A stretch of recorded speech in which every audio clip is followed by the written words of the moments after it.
134 साल से चल रहे महाबोधि महाविहार मुक्ति आंदोलन को किस तरह गति दी गई 2025 में हम बात कर रहे हैं। 1992 उससे पहले 134 साल, जैसे मैंने बताया कि कितने साल पहले से ये आंदोलन चल रहा है, और वर्तमान में किस तरीके से आंदोलन को नेस्तनाबूद करने की जो आंदोलनकारी थे उन्होंने प्रशासन के साथ मिलकर वो कामयाब भी हुए।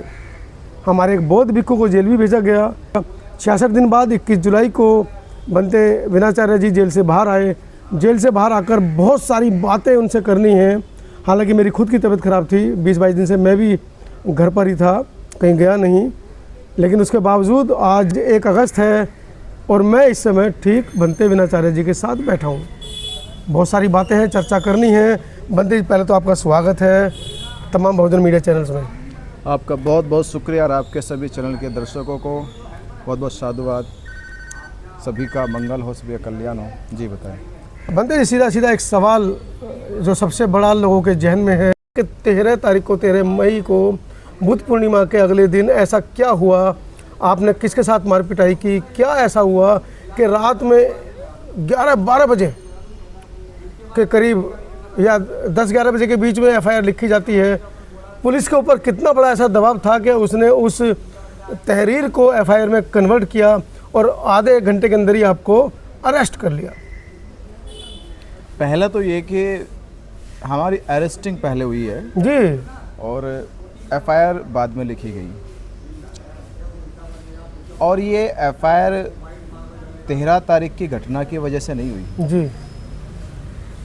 ये तो बहाना था एक, क्योंकि सब जानते हैं महाबोधि महाविहार का जो प्रमुख गेट है जी, जहाँ से हम महाबोधि महाविहार में प्रवेश करते हैं, वहाँ करीब करीब 10 से 20 कम से कम कैमरे लगे हुए हैं। जी जी।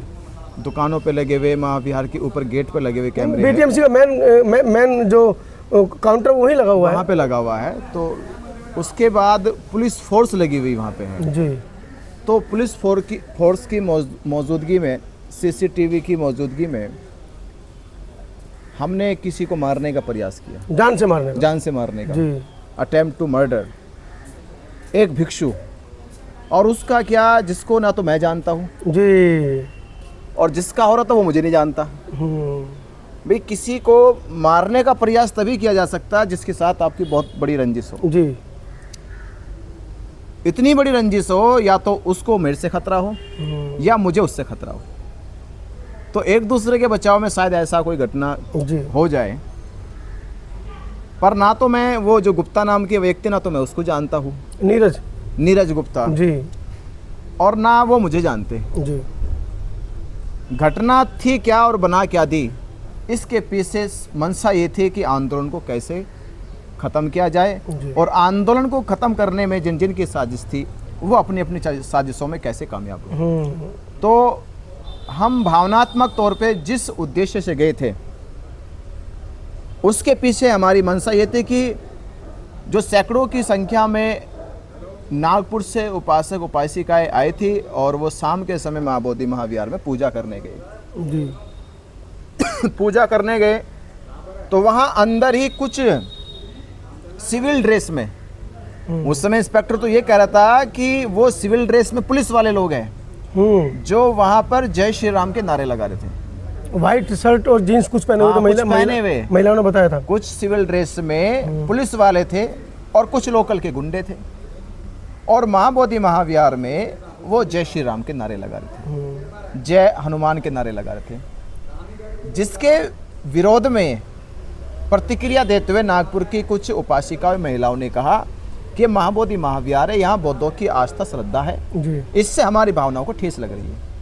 जय श्री राम के नारे लगाने तो अयोध्या बना है, जाए नारे लगाओ, बिल्कुल, जितना शोरगुल करना खूब करो। दुनिया भर के लोग राम राम राम के, जय श्री राम के नारे लगाए, तो अयोध्या में लगाओ ना जाके।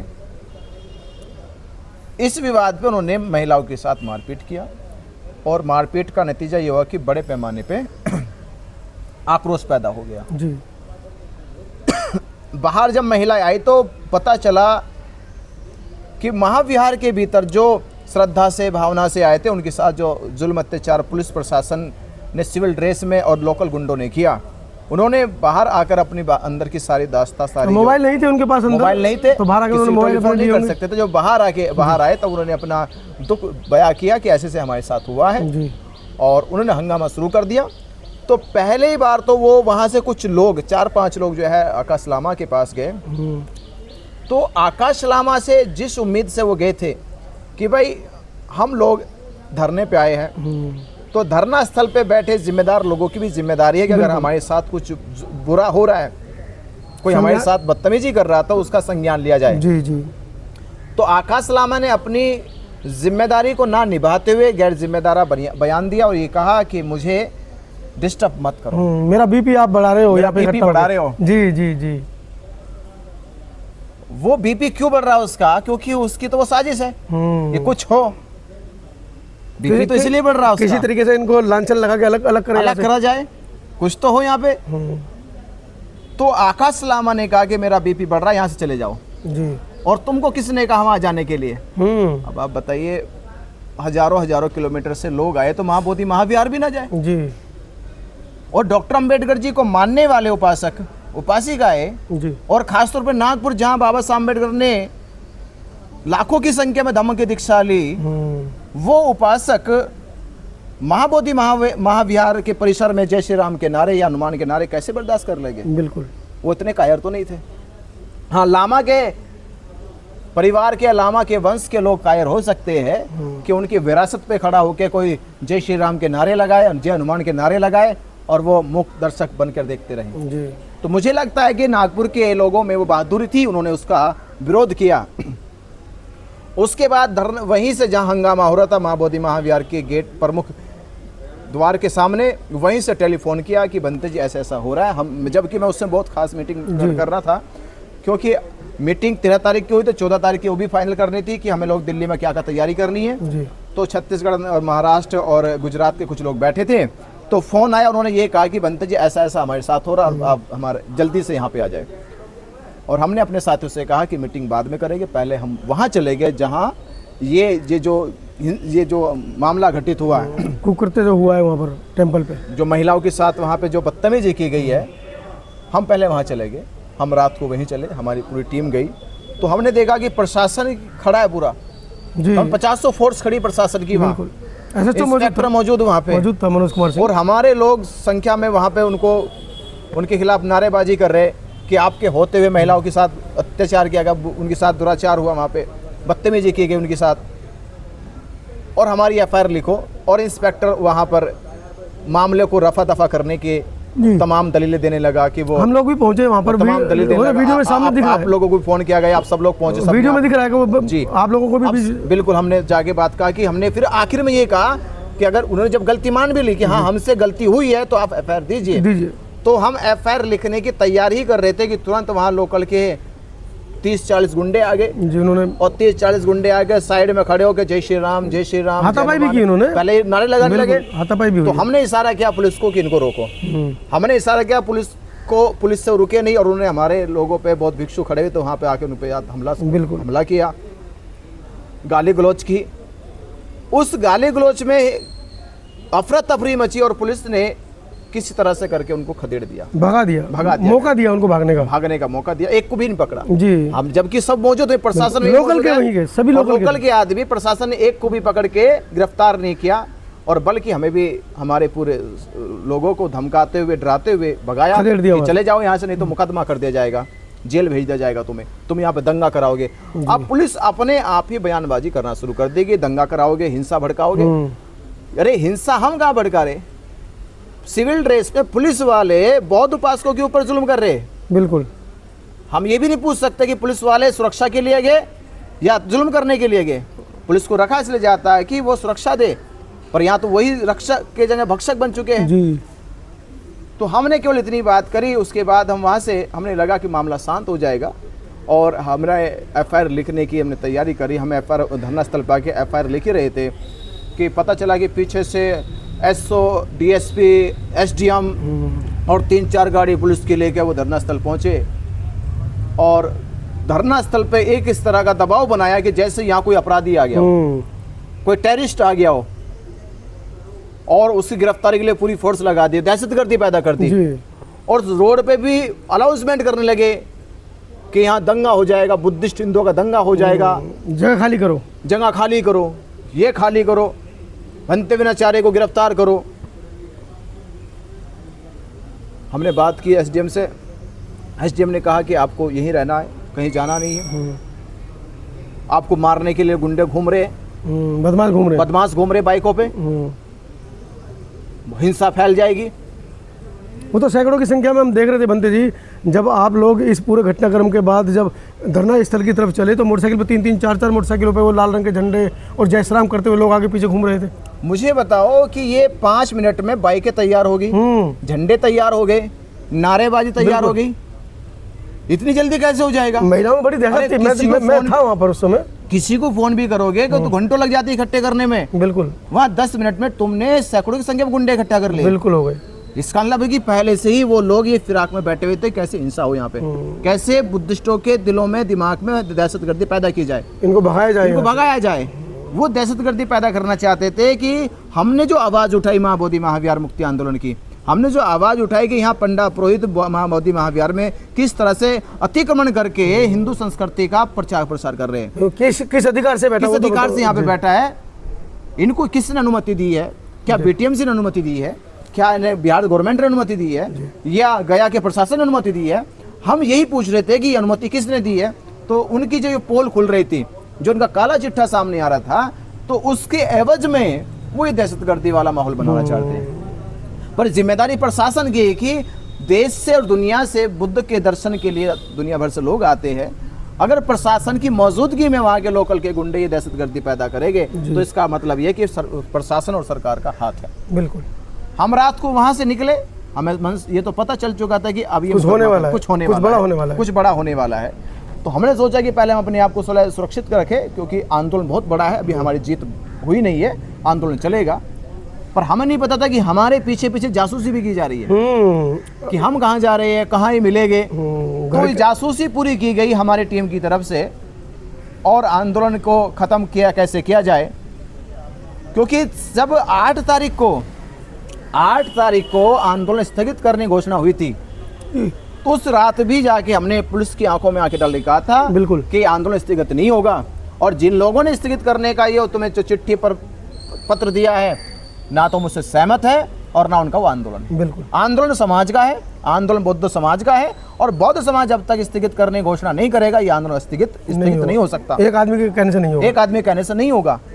जब पूरे देश का बुद्धिस्ट समाज 12 तारीख को आएगा, ये फैसला हम 12 तारीख को लेंगे कि क्या होना और क्या नहीं होना है। कहीं इसी पे बम नहीं गिर रहे भारत पाकिस्तान युद्ध के, कि यहीं पे आके बम गिरेंगे। ये पूरा गया है, पूरा भारत है।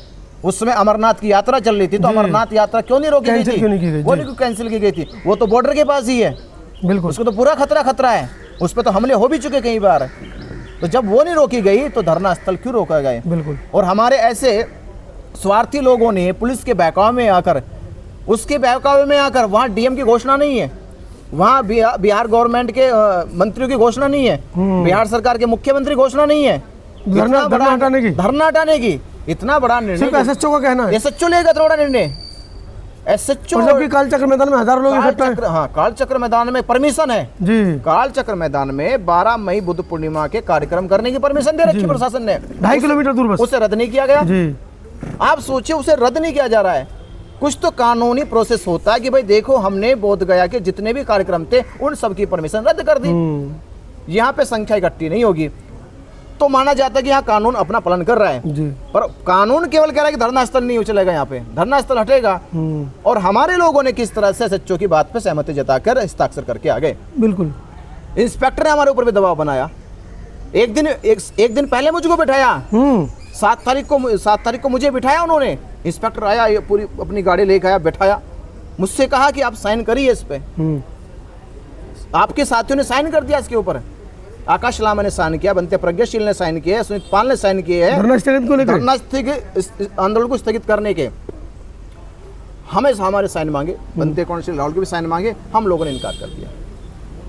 इंस्पेक्टर ये चेतावनी देते हुए गया कि अगर कुछ ऐसा होता है तो आपके ऊपर कार्रवाई की जाएगी, मगर जब होगा तो कार्रवाई करना।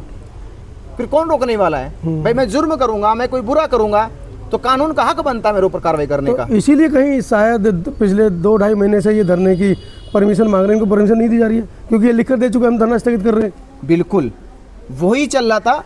अब उसी तरह जब ये स्थगित करने की घोषणा हमने रात के 11 बजे जाके मना कर दी और हमने ये कहा कि धरना टेंट की एक भी बल्ली नहीं हिला सकते। ये हमने खुला कहा, पुलिस की मौजूदगी में कहा कि टेंट नहीं हटेगा और पुलिस को मजबूरन वहाँ टेंट हटाना नहीं पड़ा। आपने देखा जहां पुलिस ने पत्र ले लिया और घोषणा कर दी कि कल टेंट हट जाएगा, 8 तारीख को हमने मना करी, 9 को टेंट नहीं हटा, वो कह रहे सीज फायर हो गया, टेंट नहीं हटा, वो बोले सीज फायर हो गया, 11 को टेंट नहीं हटा जी, 12 को टेंट नहीं हटा। अब 12 को टेंट नहीं हटा तो हमने 12 तारीख को एक घटना और घटी। ये 13 तारीख को क्यों हुआ? 12 तारीख को 2 परमिशन पत्र गए रैली निकलने के कि बोध गया में रैली निकलेगी जी। हमने पहला घोषणा की थी औपचारिक तौर पे कि हम धरना स्थल से मां बोधि महाविहार तक एक रैली निकालेंगे और वहां जाकर मां वंदना करेंगे। बिल्कुल। इसी गहमा गहमी में आकाश लामा की तरफ से भी एक चिट्ठी चली गई कि हम भी निकालेंगे। पर देखते देखते 11 मई को शाम को इंस्पेक्टर का फोन आया कि आपकी आकाश लामा ने और बनते प्रज्ञाशील ने रैली निकालने से मना कर दिया और यहाँ पे जो रैली निकाला है उसके खिलाफ कार्रवाई की जाएगी क्योंकि कल राज्यपाल आ रहे हैं जी, बिहार के राज्यपाल आ रहे हैं तो उनके पूजा करने के लिए। तो आप कोई भी रैली नहीं निकाल सकते और कोई भी वहाँ पे बड़ी संख्या में इकट्ठा नहीं हो सकते। मैंने कहा ये हमारा अधिकार है, बिहार हमारा है, हम 1000 जाए 10,000 जाए, ये जिम्मेदारी आपकी है सुरक्षा देने की और राज्यपाल सरकार के हैं, बिल्कुल हमारे नहीं है। उनका दायित्व पूजा करें और अपनी पूजा करके जाए। अब इंस्पेक्टर की बात कर गई। अब मुझे ये समझ में नहीं आया कि आकाश लामा ने रैली निकालने की बात कर उन्होंने स्थगित क्यों कर दी। इसका मतलब ये था कि हम तो राज्यपाल तो सुबह 10-11 बजे आने वाले थे। सुबह मेरे ख्याल से 9:30-10 बजे का उनका प्रोटोकॉल था, उसके बाद वो जाने वाले थे 1 बजे। उसके बाद की आपकी परमिशन होनी चाहिए थी। बिल्कुल मैं उस समय वहीं पर था, सुबह 10 बजे की करीब की बात है। इंस्पेक्टर मनोज कुमार सिंह ने मुझे खुद को एक कांस्टेबल भेजकर मेरे को बुलवाया और मुझसे कहा कि राज्यपाल का वीआईपी प्रोटोकॉल शुरू होने वाला, आप यहाँ से हट के वहाँ चले जाओ। एक पत्रकार को ये कहता है कि तुम्हें राज्यपाल को शूट करने की मतलब यहाँ नहीं करोगे आप शूट। उसने मनोज कुमार सिंह ने खुद मुझे कहा कि तुम बाहर निकलो, यहाँ से बाहर जाओ, यहाँ पे भीड़ करोगे। देखिए इंस्पेक्टर जब मैं जेल में गया, इसको थोड़ा आगे बढ़ा दूँ, इसमें 3 ग्रुप मिले हुए थे पूरा, अभी तक 3 ग्रुप काम कर रहे हैं। तो बंदे जी आपको पकड़ा कहाँ से, इन्होंने उठाया कहाँ से? हाँ मुझे क्यों ये इन्होंने पकड़ा, जब मेरी जासूसी की गई तो इन्होंने मुझे एक पास के एक वही होटल था, उस होटल पे गए ये लोग रात के 1 बजे।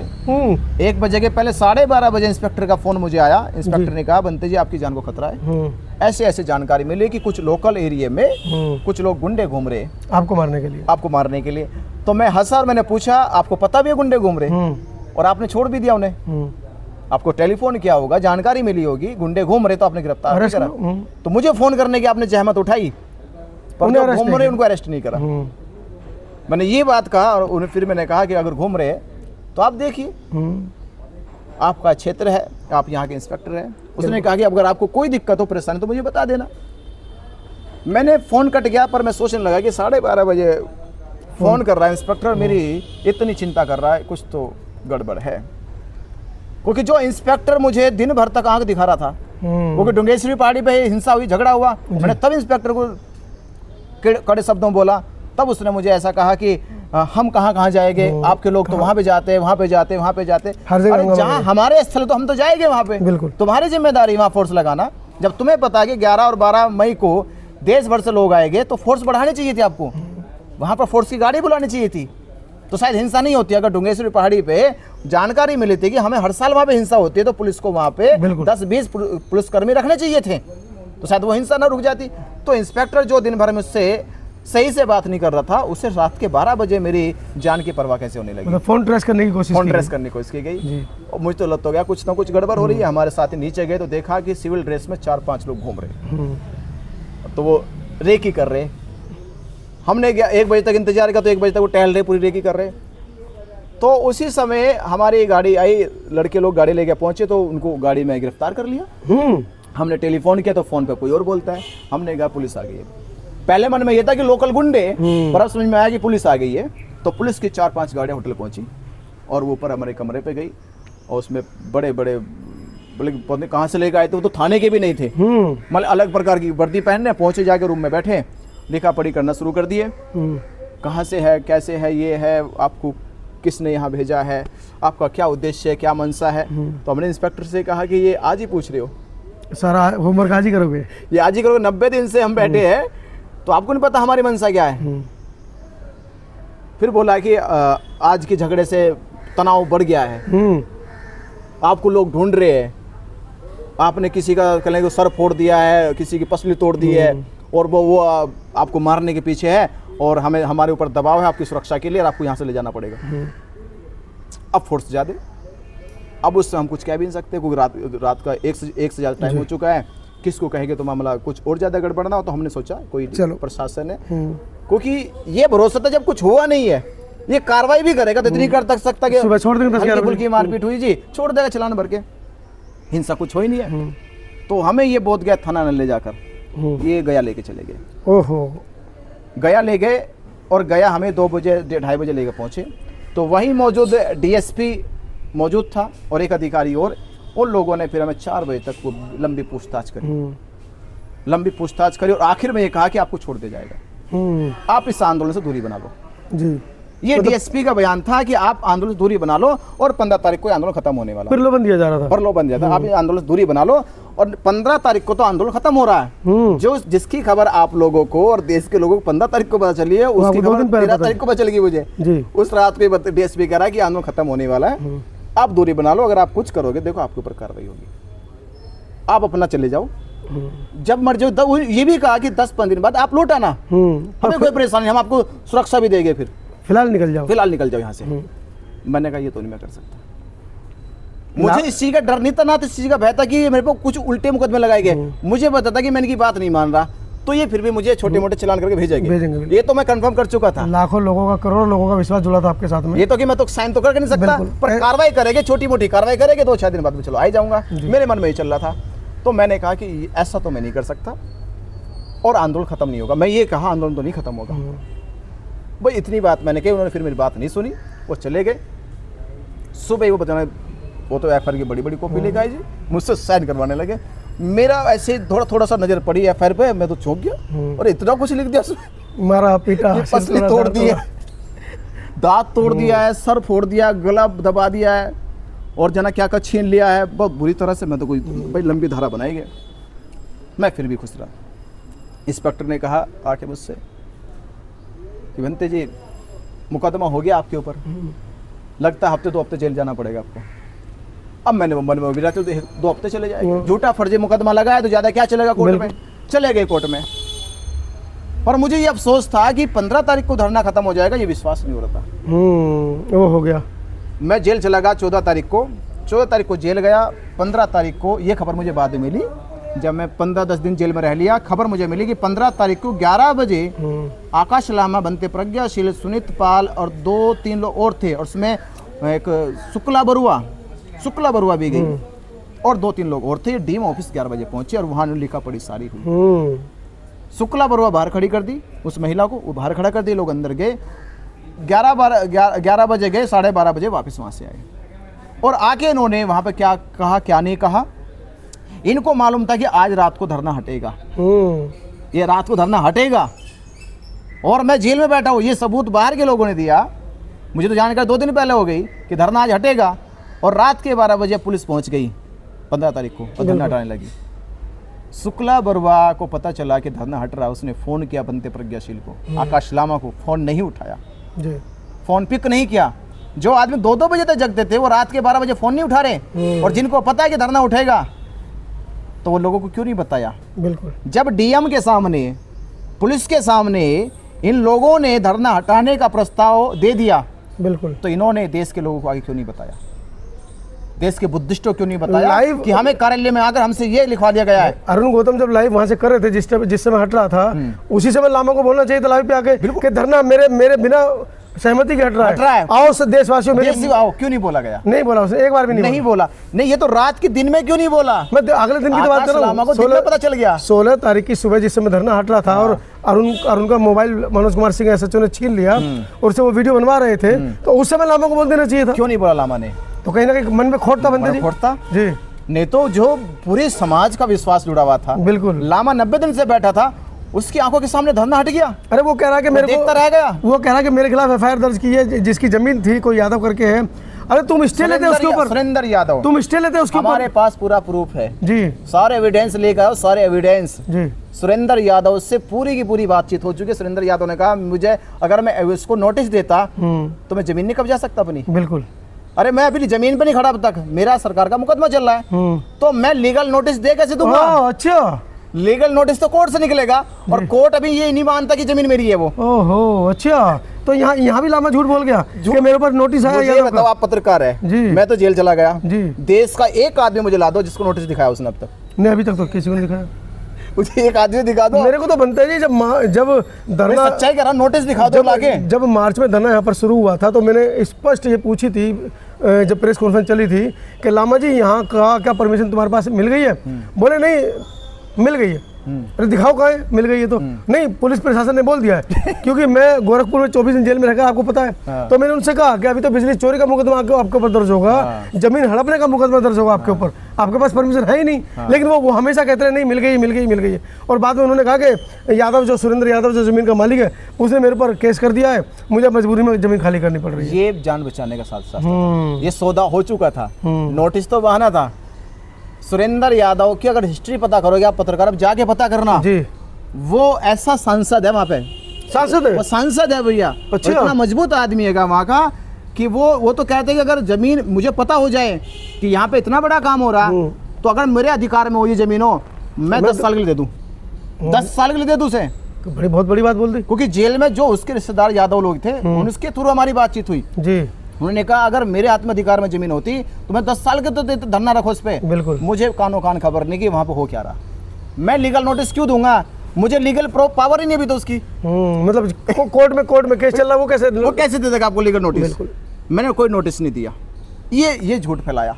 तो बनते 66 दिन आप जेल में रहे, आकाश लामा की टीम या आकाश लामा का कोई वकील, आकाश लामा की तरफ से कोई व्यक्ति, क्योंकि आकाश लामा पिछले 2-3 महीने जब आंदोलन शुरू हुआ तो वो हर जगह ये कहते आ रहे थे कि जिसको आना यहाँ के बैठेगा। बनते प्रज्ञाशील का भी यही कथन था कि हम यहाँ से बाहर क्यों जाएं। जब वो 5 और 6 तारीख के लिए जब दिल्ली में प्रस्तावित हुआ धरना, तो उन्होंने कहा कि हम दिल्ली में क्यों जाएंगे, हम तो नहीं जाएंगे, हम यहीं बैठेंगे। जिसको आगे धरने का सपोर्ट करना है वो बोध गया में आके करेगा। बोध गया मंदिर बोध गया में है, दिल्ली में थोड़ी है। अब ऐसा क्या घटना घटित हुई कि आकाश लामा वहाँ से फरारी चल रहे हैं, दिन रात कहीं नागपुर, कहीं छत्तीसगढ़, कहीं सभा कर रहे हैं, और सभा में ये बड़ा झूठ बोल रहे हैं कि हम बनते बिना चारा को बचाने की पुरजोर कोशिश कर रहे हैं, हमारे वकील लगातार उनसे संपर्क कर रहे हैं, हमारी टीम लगातार उनसे मिलने जा रही है। इस बात को लेकर स्पष्ट तरीके से हमको बताएं कि क्या आकाश लामा का वकील या उनकी टीम में से कोई 66 दिन में, क्योंकि मैंने बहुत सारी वीडियो देखी जब वो गया प्रशासन में अपनी तारीखों पर गए और वहीं गया जेल है जहाँ पर आपको रखा गया था, तो वो चाहते थे जब वो अपनी तारीख पर गए थे तो आधा घंटा समय निकालकर आपसे मिल सकते थे। क्या ऐसा हुआ बनते जी? मुझे ही बताइए, एक सच्चाई है जी, भेजने वाला फंसाने वाला मिलने क्यों जाएगा? समाज को दिखाने के लिए कि मुझे मतलब जिम्मेदारी दिखाने के लिए भी चला जाए तो शायद उसके जुर्मों, उसके पापों का, जुर्मों का माफीनामा भी मिल जाए, प्रायश्चित हो जाए। और मैं 67 दिन जेल में रहा जी। आकाश लामा एक बार आए, मिलने आते तो आंखों में आंख मिलाते जी। कैसे मिला पाते? प्रज्ञाशील बनते जी आए हो या दूसरे बनते सुनीत पाल आए हो, वो तो बनते थे, उन्हें तो आना चाहिए। मुझे ये बताओ, ये जो कहा कि हम उनकी पैरवी कर रहे हैं, मुकदमे भी कर रहे हैं और पैरवी भी कर रहे हैं, भाई बैठकर तुमने मुकदमा भी लिखा मेरे खिलाफ जी, और समाज तुम्हारे ऊपर विश्वास कर ले जी। तुम मुकदमा लिख रहे, समाज तुम्हें धुतकारे ना, तुम्हें भगाए ना, इसलिए तुम झूठा प्रचार कर रहे हैं, बनते जी की पैरवी कर रहे हैं, वकीलों से झूठी वीडियो बनवा रहे जी। क्या देश के लोग नहीं जानते कि तुमने सुनीत पाल से क्या मुकदमा लिखवाया मेरे ऊपर मारपीट का, कि मैंने सुनीत पाल को मारा है? जी वो भी किस दिन, जिस दिन हमने आंदोलन स्थगित करने की घोषणा करी। इसका मतलब बौखला हो गया वो जी कि उनके बनाए बनाए प्लान पे पानी फिर गया, उन्होंने स्थगित करा, हमने रुकवा दिया। जी। तो उस डर से उन्होंने मुकदमा करा उस दिन मेरे पे। ये उस दिन क्या फायर लगी। तो आप मुझे बताए, जो मुझे जेल भेजने में पूरी साजिश रच रहे थे, षड्यंत्र कर रहे थे, वो मुझसे मिलने कैसे आते? वो कैसे चाहेंगे कि मैं जेल से बाहर आ जाऊं? तो इनका क्या षड्यंत्र है? इनको महाबोधि महाविहार वाकई में कब्जा मुक्त कराना है या अपनी कोई राजनीति पारी खेल रहे हैं, समाज का पैसा इकट्ठा कर रहे हैं? देखिए मनसा अभी क्या है, जब ये धरना रखा गया तो इनका पहला प्रस्ताव गया, धरना रखने से पहले बीटीएमसी में हम सदस्य बनाए जाए। जी। बीटीएमसी ने सदस्य बनाने पे कोई कार्रवाई नहीं करी। उन्होंने कहा कि ये मामला सरकार का है, जी, हमारा नहीं है। सरकार तक अपना मैसेज पहुंचाओ। बीटीएमसी की गाइडलाइंस में महाश्वेता जो वहां की सचिव है उसकी गाइडलाइन में, महाश्वेता गाइडलाइन में कहा कि तुम यहाँ पे बैठो, सरकार तक अपनी बात पहुंचाओ। ठीक। सरकार तुम्हारी बात सुनेगी तो तुम्हें, तुम्हारे इस प्रस्ताव को जो चिट्ठी तुमने दी है बीटीएमसी को, शायद इसकी पर कार्रवाई करते तुम्हें सदस्य बना ले, धरने बैठ जाओ। ये 10 दिन धरने बनी हुई, तो तब से बातचीत करना शुरू कर दिया कभी डीएम से, कोई रास्ता निकालो जी, कोई हल निकालो, जिसमें कोई एमिकेबल सॉल्यूशन निकालो जिसमें जी। कभी सचिव से बात करना, जब ये जानते कि ये आंदोलन अंतर्राष्ट्रीय है जी, डीएम हल नहीं कर सकता ना, सचिव हल नहीं कर सकता, पर डीएम और सचिव इतना तो कर सकता है कि बीटीएम से सदस्य बना दे। बिल्कुल। एक्ट तो रद्द नहीं कर सकते ना, ना, ना। पर ये डीएम से मांग रहे हैं एक्ट रद्द करने की मांग, ये सचिव से मांग रहे। बोधगया में बैठे, बोधगया बैठे, जबकि पटना राजधानी होगी, वहां जाके ये हल होगा समस्या जी। हमें पता चला, हम वहां पहुंचे। अब मैं बताऊं, शुरू के आंदोलन स्थगित होने की भी वही हुआ जी। मैं वहां पहुंचा, आप भी पहुंचे, आपने वीडियो देखा, पूरे देश में गया। बिल्कुल।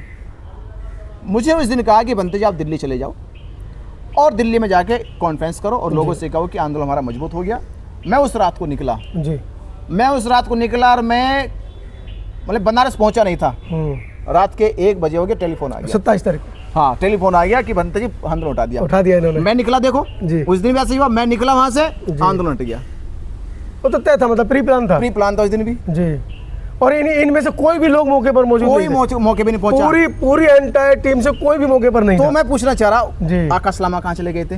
होटल में सो रहे थे। कहाँ चले गए थे? होटल में सो रहे थे। आंदोलन उस दिन भी हटा जी, और हट गए, लेके भिक्षुक उठा गए हॉस्पिटल में जी। हमने गाड़ी वापस करी, बिल्कुल वापस रात को भागे, सुबह तक पहुंच ले, फिर आए, बिल्कुल बनते काउंसिल वाले पहुंचे, बनते स्मित रतन भी पहुंचे, हम पहुंचे, हमने कहा धरना चलेगा, बिल्कुल वहां नहीं चलेगा, दोमान पे चलेगा, कहीं भी चलेगा। दोमान पे बैठे, बिल्कुल पूरा साफ करा, लोगों को बुलाया, आह्वान किया, हमने गद्दे बिछवाए, गद्दे बिछवाए अपने हाथों से, वो हमने गद्दे लगाए भैया, खाने की वो तिरपाल लगवाए, वहां पे सब व्यवस्था की गई और वहीं रुके। फिर आंदोलन फिर चलने लगा, गति पकड़ने लगा।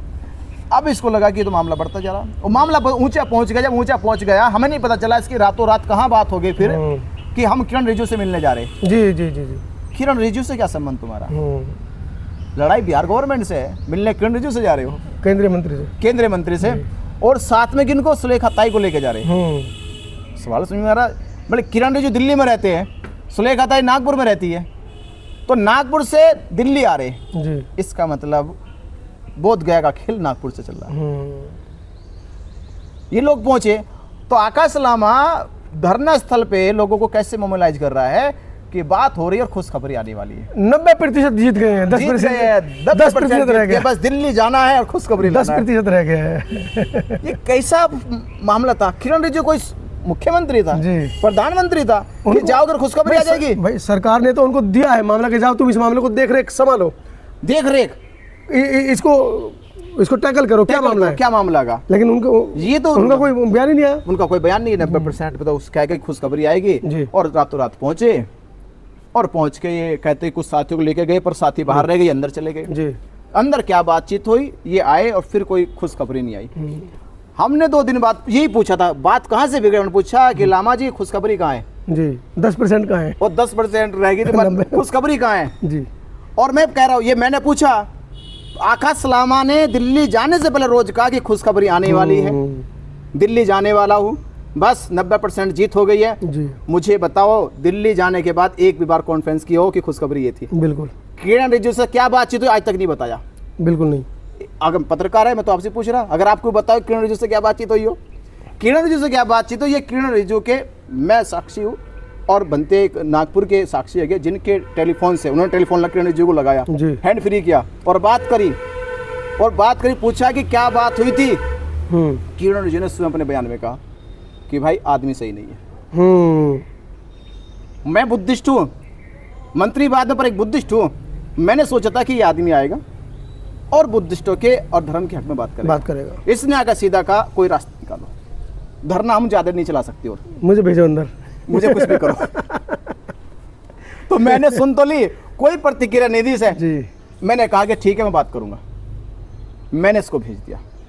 उसके बाद वो कह रहे, फिर किरण जी ने कहा कि अगले दिन बौद्ध भिक्षु भी गए। मैंने उनसे कहा कि बौद्ध प्रतिनिधि को लेके आओ, हम इस पर विचार करेंगे। बिल्कुल, बौद्ध प्रतिनिधि को लेके आओ। यहाँ ग्रुप बन गए, बौद्ध प्रतिनिधि आए, बात करें, हम आगे तक बात पहुंचाएंगे। अब ये ग्रुप बनना, हम इसमें कुछ नहीं कर सकते जी।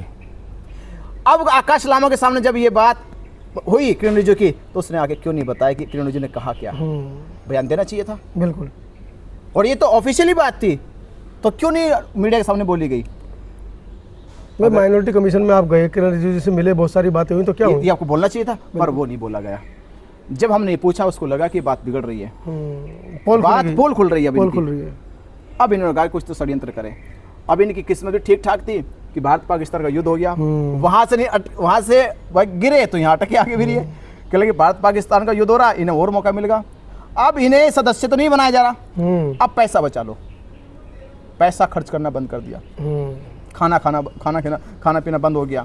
आप सोचिए, ये 8 तारीख की बात है, 12 तारीख को प्रोग्राम हो रहा और कोई तैयारी नहीं हमारी है। जहाँ लाखों लोग आने वाले, वहाँ तैयारी हमारे पास कुछ नहीं है। हमने तो देखा बनते जी, जब आपने 12 तारीख के लिए 12 लाख लोगों के लिए आह्वान किया और आपने खाने पीने की व्यवस्था एक जगह पे की और आपके बैनर पोस्टर बाहर तक लगे, तो हमारे पास तो वो वीडियोस भी हैं, वो बैनर पोस्टर फाड़े गए। लामा जी की टीम के लोगों ने फाड़े। हमारे पास वीडियो है कि जिससे लोग वहाँ पहुँच ना पाए, रातों रात फाड़े। बिल्कुल। और आपने देखा, जिन्होंने वीडियो देखी होगी, मैंने किसी को ये नहीं कहा, मना नहीं करी, फिर भी वहाँ खचाखच पूरा हॉल भरा, लोग खाना खाने। हमने 1000 लोगों को खाना खिलाया, 1000 लोगों को खाना खिलाया वहाँ पे। और आपने देखा कि ये इनकी सच्चाई, कि इन्होंने किस तरह से समाज को ठगने का काम किया, ये 12 तारीख को पता चल चुकी थी जब हम लोग वहाँ पे पहुँचे। 3 दिन तक ये बोले, हमने रोका टोका तो नहीं जी। 3 दिन तक इन्होंने ग्रुप बना के हमारे खिलाफ बयानबाजी कराई, सब कुछ बयानबाजी कराई। हमने कुछ नहीं बोला। हमने कहा था कि हम ऐसे बोलेंगे नहीं, हम समाज के सामने बोलेंगे, उनकी उपस्थिति में। अकेले क्या बोले, विवाद कह देंगे कि झगड़ रहे थे, हम समाज आएगा तो भी बोलेंगे। मैं 9 तारीख को नहीं गया, 10 तारीख को नहीं गया, 11 तारीख को नहीं गया, 12 तारीख को गया। बिल्कुल, जबकि 3 दिन मेरे खिलाफ जहर उगला पूरा। 3 दिन तो BTMC BT एक्ट का मुद्दा हटा दिया। बस बिनाचार्य ने क्या किया, बिनाचार्य ने कैसे डराया, बिनाचार्य ने पुलिस वाले के साथ कैसे झड़प करी, ये सब बयान करते रहे।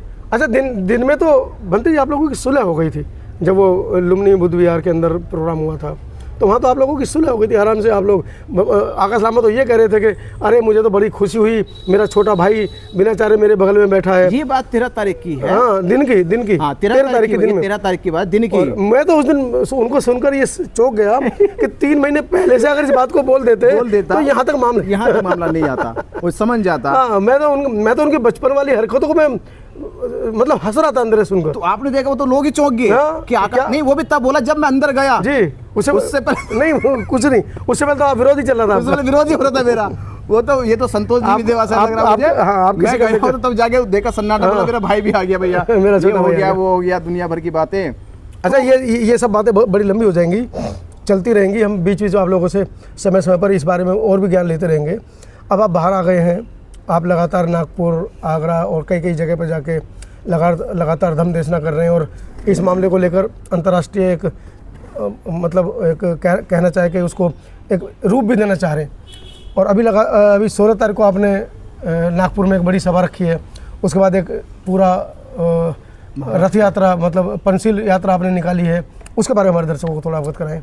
देखिए, आंदोलन बोधगया में चल रहा था जी, तो बोधगया में 2 बड़ी समस्या आई। वो एक तो समस्या यह है कि हमने आंदोलन शुरू करने से पहले समाज को जागरूक नहीं करा। जी, समाज जागरूक नहीं हुआ। नहीं, वो करना नहीं था ना, खाली BTMC में जाना था, उतने लेवल पर करना था, उतने लेवल पर किया, खत्म हो गया। वो तो हम लोग पहुंचे एक्ट करने के लिए, वो तो हम लोग पहुंचे, मीडिया पहुंची, मीडिया के माध्यम से आवाज बाहर पहुंच गई, पूरे देश में पहुंची। वो तो अंडरस्टूड बात थी, सेटिंग हो जाए, चुपचाप कर लेते, चुपचाप चले जाए।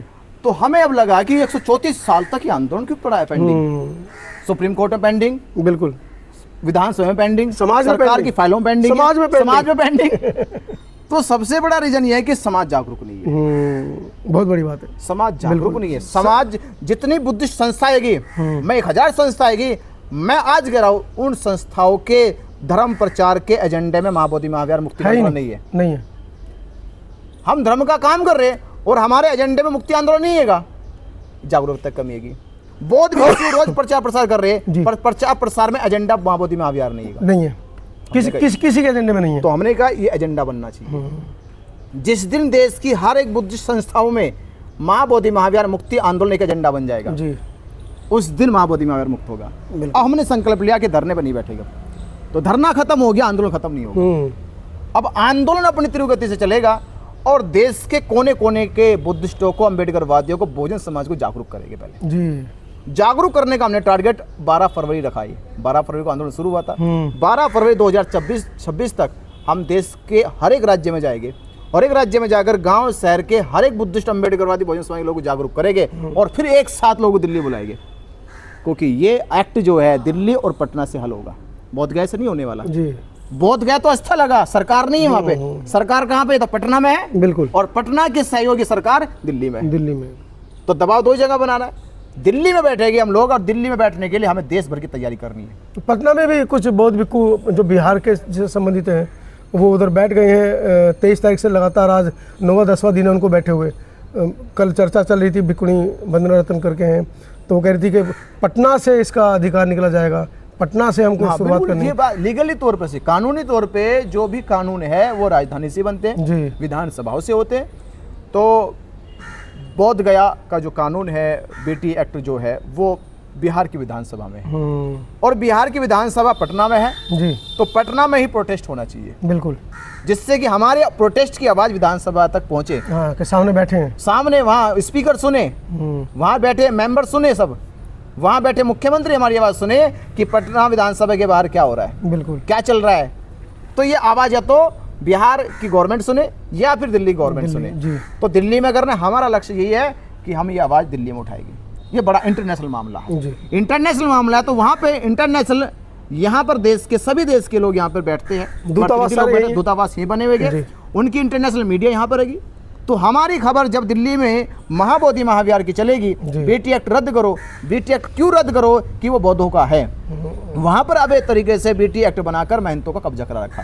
तो ये खबर जब देश और दुनिया तक जाएगी, इंटरनेशनल दबाव बनेगा और मतलब कि देश की राजधानी प्रोटेस्ट हो रहा है, बोधगया में नहीं हो रहा, दिल्ली की राजधानी प्रोटेस्ट हो रहा है, वो भी अनिश्चितकालीन दुनिया भर की मीडिया देख रही है। अब लगेगा कि यहाँ पे सरकारों को झुकना पड़ेगा।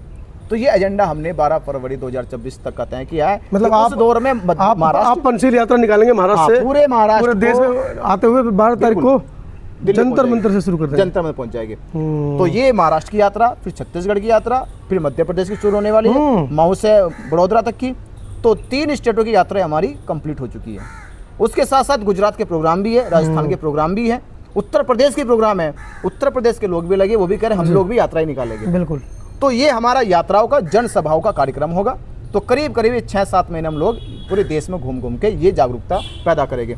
इस जागरूकता का जो परिणाम होगा वो 12 फरवरी को दिल्ली में देखने को मिलेगा। एक बहुत बड़ा संकल्प बनते जी ने यहाँ पर आप लोगों को बता दिया है कि 16 तारीख से नागपुर से शुरू होगी पंचशील दम यात्रा, जिसको संचालित करेंगे आदरणीय बनते हाँ, मार्गदर्शन होगा भंते ज्ञान ज्योति जी का, ज्ञान ज्योति माथे बड़े सीनियर हमारे मोंक हैं नागपुर के।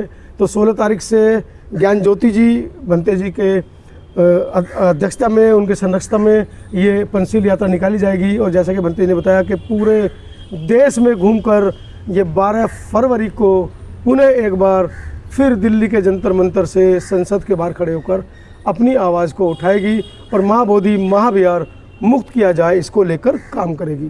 पूरी वीडियो के बारे में आपकी क्या राय है, कहाँ तक सहमत हैं? क्योंकि जो दिखाया जा रहा है मीडिया के माध्यम से, जो कुछ लोग, चंद चाटुकार लोग जो पहले दिन से बैठे हैं और वो बार बार अपनी वीडियो में ये कह रहे हैं कि हम पहले दिन से बैठे हैं, मैं पहले दिन से इसको दिखा रहा हूँ, जिनको 50 आदमी देखना पसंद नहीं करते, और वो ये कह रहा है, ये दम भर रहा है आज भी, मतलब 170 दिन बाद भी बनते जी, कि मैं पहले दिन से इसको दिखा रहा हूँ, आंदोलन को और मैंने पूरे विश्व में फैला दिया है। मैं उनसे एक आपकी मीडिया में उनसे मैं पूछना चाह रहा हूँ, वो दावा कर रहे मैं 3 साल से चला रहा हूँ, विनाचार्य बाद में आया है जी। तो मैं तो कह रहा हूँ कि मैं तो बाद में आया हूँ जी। तुम कौन से पहले आए? तुमसे पहले तो बनते सुरेश चला रहे थे, तो उनके साथ साथ तो बनते आनंद चला रहे थे। बिल्कुल। तो तुम तो आज 3 साल पहले आए हो। बिल्कुल। वो 35 साल पहले चला रहे थे। 135 साल से चल रहा है। 135 साल चल रहा है। अनागरिक धम्मपाल पहले चलाते आ रहे, तो ये तो कड़ी टू कड़ी जुड़ रहा है। अनागरिक धम्मपाल ने अपने तुम्हारे बाद कोई और चलाएगा? हाँ बिल्कुल, हमारे बाद कोई और चला सकता है अगर मुक्त नहीं करा पाए। बिल्कुल। तो अनागरिक धम्मपाल ने चलाया, फिर बनते सुरेश शशाई ने चलाया, बनते आनंद ने चलाया, उसमें तुम्हें मौका मिला, पर तुमसे हुआ क्या? 10 लोगों ने नहीं जाना। जिस दिन हम पहुंच गए उस दिन देश जान गया। हम ये नहीं कह रहे अब तुमसे पहला है, हम आए तुम्हारे बाद में, पर हमारे आने पर देश जान गया। बिल्कुल। तुमने तो महिलाएं पिटवा दी, जय श्री राम के नारे लगवा दिए। महिला पिटवा दी, महिला को रक्षा नहीं कर सके, धरना बचा नहीं सके। बिल्कुल। मैं जेल गया, अकेला जेल गया। आकाश लामा तो बाहर था, बिल्कुल। प्रज्ञाशील बाहर थे, करवाते जमानत बाहर थे, बनते और भी बाहर थे। धरना क्यों नहीं रुका? ये सवाल करते हैं बुद्धिस्ट समाज ने करा, क्यों नहीं धरना रुका? अगर विनाचार्य की वजह से धरना नहीं था तो विनाचार्य के जाने के बाद धरना हट क्यों गया? बिल्कुल, बहुत बड़ी बात। क्यों नहीं रोक पाए? और जब तक विनाचार्य थे स्थगित भी हुआ, पुलिस ने हटाने की घोषणा भी करी, पर हटा नहीं पाए।